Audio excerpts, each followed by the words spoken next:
akan membahas sistem perdagangan internasional berdasarkan partisipasinya, kerjasama. Terus yang kedua itu kebijakan perdagangan, proteksi, perdagangan bebas.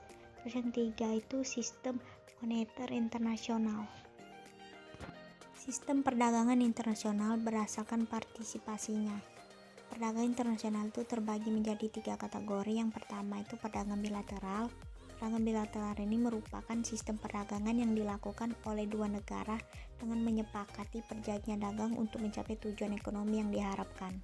Terus yang kedua itu perdagangan multilateral. Perdagangan multilateral ini merupakan sistem perdagangan yang dilakukan oleh beberapa negara tanpa terikat batas wilayah sehingga memiliki cakupan dagang yang lebih luas.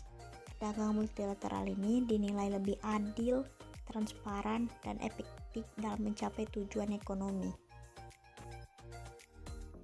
Yang ketiga itu perdagangan regional. Perdagangan regional ini adalah sistem dagang yang dilakukan beberapa negara dalam satu kawasan yang sama. Sebagai contoh, hubungan dengan antara anggota ASEAN. Kerjasama dalam kawasan regional ini diharapkan memberi peluang bisnis tumbuh yang lebih baik dan pertumbuhan ekonomi yang lebih baik bagi regional tersebut. Kebijakan perdagangan. Tujuan kebijakan perdagangan internasional berkaitan dengan segala tindakan negara dalam kegiatan perdagangan luar negeri. Perdagangan internasional adalah suatu kegiatan transaksi jual beli antara suatu negara dengan negara lainnya atas dasar kesepakatan bersama. Pada dasarnya, tujuan kebijakan perdagangan internasional adalah untuk memenuhi kebutuhan dalam negeri yang tidak dapat terpenuhi karena adanya keterbatasan tertentu. Tak heran, kegiatan perdagangan internasional ini memiliki banyak manfaat untuk penduduk.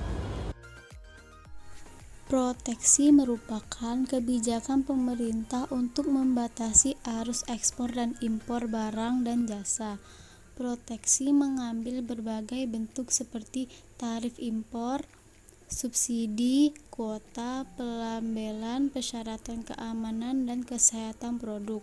Tujuannya adalah untuk melindungi kepentingan perekonomian domestik, misalnya melindungi produsen lokal dari persaingan impor.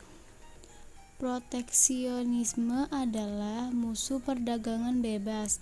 Pengkritik mengatakan kebijakan semacam itu hanya akan menghasilkan alokasi sumber daya yang tidak efisien pada tingkat global. Perdagangan bebas, free trade agreement atau perjanjian perdagangan bebas adalah fakta antara dua atau lebih negara untuk mengurangi hambatan impor dan ekspor di antara mereka. Dalam perjanjian kebijakan perdagangan bebas, barang dan jasa dapat dibeli dan dijual melintasi perbatasan internasional dengan sedikit atau tanpa tarif, kuota, subsidi, atau larangan pemerintah untuk menghambat pertukaran mereka. Konsep perdagangan bebas adalah kebalikan dari proteksionisme perdagangan atau isolasi ekonomi.